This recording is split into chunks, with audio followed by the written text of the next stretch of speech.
Every night except Wednesday, Americans were tuned in to watch the same destination, a villa in Fiji. But for many Gen Z viewers, Love Island USA isn't just about watching what happens on screen, it's about dissecting the episode and who they're watching it with.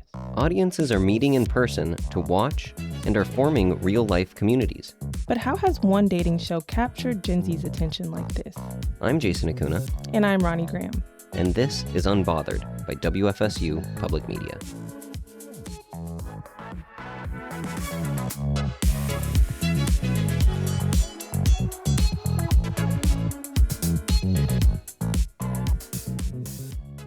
Hey, Ronnie. Hi, Jason. I have a question. Have you been watching Love Island? I honestly have not been. It's a trend that I am not on top of. I know that it's a reality dating show, but beyond that, I'm pretty lost. So I'd love to hear more about it. Oh yeah, it's pretty crazy. So here's how the show works. Men and women go on vacation with the goal to find love. Americans can vote in real time for who can stay on the island and who can stay in certain relationships. By the end of the show, the winning couple gets $100,000. That's contrary to shows like The Bachelor, where viewers are passive in the process of letting love just unfold, and this season was 36 episodes. Wow, that is definitely a lot of episodes, specifically considering that most television shows are 8 to 10 these days. Yeah. But that's a pretty crazy concept for a reality dating show, and it kind of feels like it was specifically built for Gen Z. Oh yeah, the fact that our generation is always on our phones definitely makes the show's impact that much larger. Yeah, I mean, I hear a lot of people are having watch parties for this show, and they're meeting up several days a week. Yeah, I actually recently just attended a watch party. It was really cool. There was a menu designed for Love Island themes, so there was tropical drink flavors and food, of course. And they also had their regular business area still playing music, so I found it really cool that people could go and watch the show or go and just listen to music and have fun. So the show was actually set up outside on a huge projector screen. So you could see from the back, you could hear from the back. And what I found interesting was that a lot of people stayed after. So I feel like that shows the connection because they came for the show, but they ended up staying for each other. Yeah, I saw people of all ages. There was couples, there was friend groups, and I actually got to speak to a student from Florida State University named Ariani Torres, and she talked to me about how she likes to watch Love Island with people even if they don't agree with her. I think it's better for like our type of generation too, because I feel as the type of like the age group that we're in, it's important for people to be together instead of on their phones so much and stuff. So having events where you're more connected with people, I like for example Love Island to me is so much more fun watching it when you have other people kind of pitching in like their ideas, even if you don't agree with it, but it's just more fun because you kind of get like not just what you're watching, who you're watching it with, like your friends, but you have like other people you've never met before too. Tally is also a college town, and everyone's here is for the freshmen are here for the first time, sophomores are here getting used to it, and they're still exploring the area. So college kids, they want a community, they want to foster a community, they want to make friends, they want to meet people. So it definitely seems like it's not only popular with Gen Z, but popular across the board. Yeah, I wonder why it's so popular. I spoke with Ayana Ishmael to find out more. She's a style editor at Cosmopolitan, and she's interviewed several Love Island contestants and winners. Okay, let's dive into social media. What do you think about how fans interact with it and how heavily it influences the show? It's honestly insane, largely because this is one, if not the only kind of reality show that we have it set up in this framework when it comes to dating specifically. There are other shows that are live as they happen and that you get to vote and participate, but this is one of the only ones where it's happening in real time, where these people don't have access to anything. And then we're also voting, and that's affecting and impacting not only who gets to stay, but also how they deal with that mentally. And I think that in itself creates such an interesting power dynamic, which is why, unfortunately, America has become another character in the process of the show, because we have access to these people in real time. A lot of with The Bachelor, you watching it and you're reacting on the internet live time, but this was filmed 3-4 months ago, so these people are getting to sit in their homes. Okay, so what do you think about the conversations that are being had online? There's a lot of deep sociological conversations that happen, and they seem to go really far. Do you think this does more harm than good? Yeah, for me, I'm kind of split. We always need to talk about colorism or Right. anything that is harmful to different communities. I think it's important. But I also think because of how large like the viewership is getting, and I think how the ways in which literacy crisis and comprehension are declining in this country, Mm-hmm. it gets really kind of complicated because then it just starts to feel like crabs in a barrel and people talking in circles, and we're not actually educating or helping. We're just attacking and being mean, and people are using colorism and all these other different like hot topic words to like put down these islanders when we don't have enough context, unfortunately. Okay, so do you think that the contestants on the show are an accurate representation of Gen Z and what we have going on in the dating world? Yeah, I think it's accurate. I think the biggest accuracies are lack of communication skills. Across the board, everyone in that villa has struggled to communicate effectively, and it is very telling of our generation. Mm-hmm. I also think with that like lack of communication, it's also like literacy and just like misusing of words and metaphors and not really knowing what things mean, Mm-hmm. which is also like how they're like kind of misusing lustful, also like misconstruing what connection means. And I think that goes into that Gen Z COVID lack of communication skills, because like even with Kenzie saying like a kiss is like a handshake. I get that, but like all the guys are being like, "Oh, I need to be physical to think we have a connection," and that is where like that communication skill is showing, because you should be able to tell you like someone without physically having to get physical with them. And I think that goes into them not knowing, and so they're misconstruing like, oh, having a connection, especially sincere. He thinks like to get to know someone, he has to like you have to touch and you have to kiss and you have to be in that, and I get the logic, but that's not logical. Like you can become intimate with someone without only relying on physical intimacy, but because they lack that communication and that social skill and that wit that comes with like banter and falling for someone and getting into that, I think that they just unfortunately lost because of several years of COVID. That to me is like the biggest accuracy of like misconstruing physical intimacy as the only way of like being intimate and forming a connection with someone. And I think for me, those are like the biggest things across the board that I've noticed. But it's also layered because it's such a small viewing of like Gen Z as a whole.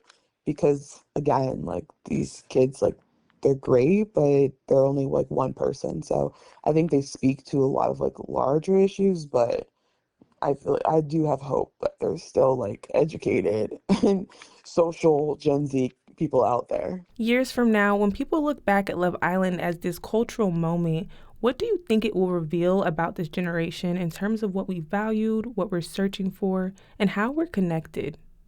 That's a good question. I think it's feels maybe like not the exact thing, but I think looking back, not just the show, but I think the social media and America access part of it as well attached to the show. I think what they'll see is that everyone is really craving community.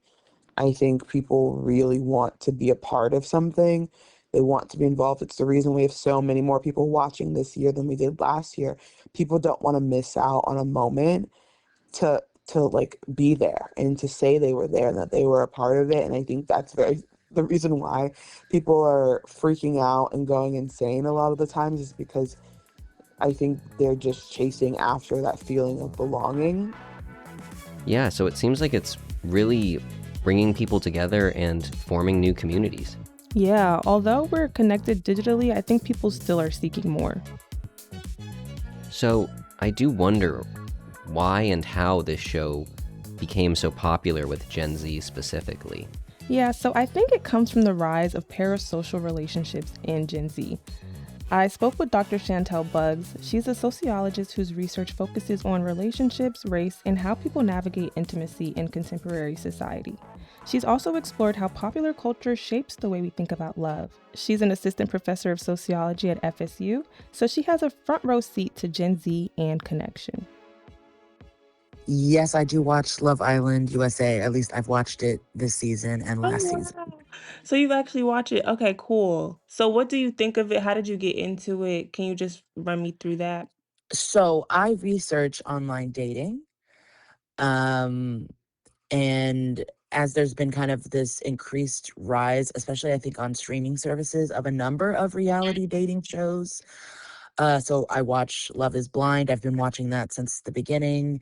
I watch, The Ultimatum. I watch Too Hot to Handle. Like I've watched a number of these shows. Um, Several years ago, one of my undergraduates did her honors thesis doing an international comparison of two different uh, reality dating shows. Um, so, I mean, it speaks to my research interests in like dating and what that looks like now, and certainly what lessons or what kinds of, I guess, like information people, I think especially young people, are taking away from these dating shows in terms of like what to expect in their relationships. I'm actually like contemplating doing a project about this actually. So Oh, anyway, that's so so like cool. the interest is certainly coming from a research perspective. But I also have friends who watched and were like, you need to be watching this. And I kind of felt like I was left out last season. And so I started watching. And so this, have been, yeah, following this whole season from the beginning of this season. Because like last year, I think it was like, oh God, I want to say we were like 20 episodes in before I even started watching. And I remember last summer when like people were like kind of posting at like how packed some of these bars were they were going to, especially like for the finale, things like that. So again, it's very interesting to me. I think the live aspect about this is part of what is so unique. It happens pretty much every day. So it gives you a way, I think, in a society where people are feeling even more disconnected, it gives you something to connect with other people about, even if it's just over social media, or maybe, you venture out to a bar to watch it on a projector, right, and kind of be around other Mhm. people. Yeah.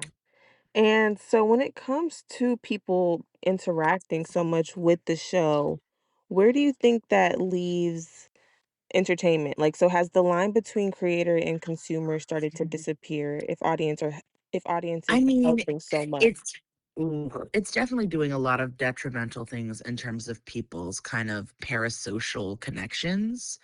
And again, parasocial relationships are not new. Uh, People have been writing about parasocial relationships, since like golden era of Hollywood, like so well before the internet, we had parasocial, right? We had people developing Hmm. parasocial relationships with celebrities, people that were in the media. I think what social media has done is the people who are these strangers that we think that we know are not just actors in movies, where we conflate them with their roles. They're not just models that we see in magazines. They're not politicians. Like now you've got, yeah, influencers, creators, content creators who are largely just regular people. Um, who, their whole thing is about like crafting an image that makes you as a person who consumes their content feel like you know them and can relate to them, can learn something from them, etc. Being in Tallahassee, you've had the front row seat to how college students build community. What have you noticed about the way students connect with each other today compared to 10 years ago? You know, so again, like social media in some capacity has been around for a long time. Um, I mean, when I was a teenager, we were on MySpace. And when I first went to college was when Facebook first launched. Um, and we had chat rooms and those other kinds of things, before that. So, I definitely don't. I mean, there's so many more ways for you to connect to strangers online now, like just the sheer number, and for any and everything. Um, and I think it's also like, I mean, I see friends my age, who will often joke about how, we weren't meant to know this much information about other people. We weren't meant to interact with these many strangers' thoughts. Like there's something I think in like the increased deluge of what you have to encounter, particularly with, I think, timeline designed social media. So threads, Twitter, those kinds of platforms. And right, Facebook, right, has evolved to be that way, because of the whole kind of like, them using their algorithms to push certain content, into your face. And Instagram similarly, right? Hmm. Um, but I mean, it's also it's the fact that, you know, like Instagram face is a thing, right? And the fact that it's like really shaping how people like not only like use makeup and what kinds of like beauty practices they follow, but like literally is informing like the kinds of plastic surgery that they want to get. Um, and again, it's not to say that, right, like people weren't ever getting plastic surgery before, but Hmm. it's there was a less of a, I would say, like a kind of mainstreaming everybody to like a central kind of mean look. Like, you still kind of had some distinction between people, even if like people certainly took their favorite celebrity and said, this is, the nose, or this is the whatever, that I want. It's just like this weird kind of regressing to the average, where everybody has the same mouth and the same nose and the same cheekbones, and it's weird, it's creepy, right? So there's I think there is certainly, I think, that, particularly I think with like the, younger generations that are in college now, like, I mean, you have all been born and raised, right, in a time where this kind of social media existed, right? Whereas I've seen kind of an evolution, right, over my lifetime, right, of different kinds of social media. Hmm. Um, and right, like I also, like, even though, like I said, there was definitely different kinds of reality TV that I saw, as a late night or whatever in the 90s. And I mean, The Bachelor's been around since then, and there were things that predated The Bachelor even. I mean, and of course there's all the research that's talking about like attention spans and all of these other kinds of things, which I think maybe is showing up in some interesting ways, apparently with Love Island. Because I remember seeing a number of people complaining that people would start the stream like, early when it first dropped, and they would skip through whole segments so they could get to the end, especially if there was going to be an elimination or something that episode. And it's almost like people want to like be the first to post about the results. Do you think that, like, with this and how much Gen Z interacts online, especially because I know it's not just Gen Z, but do you think that group of people is struggling to find community, or they're simply creating community in places that previous generations just haven't expected? I mean, I think, yes, they are like struggling to find community. I think particularly, like, I think part of the reason you're actually seeing these bars packed with this, right, of people who watch this, and I think more so in like kind of bigger cities. I imagine if everybody was on campus because Love Island wasn't filmed in the summer, it probably would be much bigger deal here in Tallahassee, right? But I mean, I think about like there's a lot of writing about how for young people, they're what we call third spaces. So somewhere besides home or work, right, for people to gather has really declined. Wow, so it sounds like there's a lot going into why this show may be popular with Gen Z and how it's kind of captivating their attention, even with the attention span issues that are going on. Yeah, and the conversations about third spaces is extremely relevant. As someone who grew up with the internet as my third space, I know that me and my friends are always seeking to find places where I can connect with others. Yeah, I can definitely agree with that. And I do wonder if this is the start of something new and other streaming services are going to try and capture what Love Island has been able to do this summer, or if this is something very unique to Love Island. Yeah, let's see. Let's stay tuned in.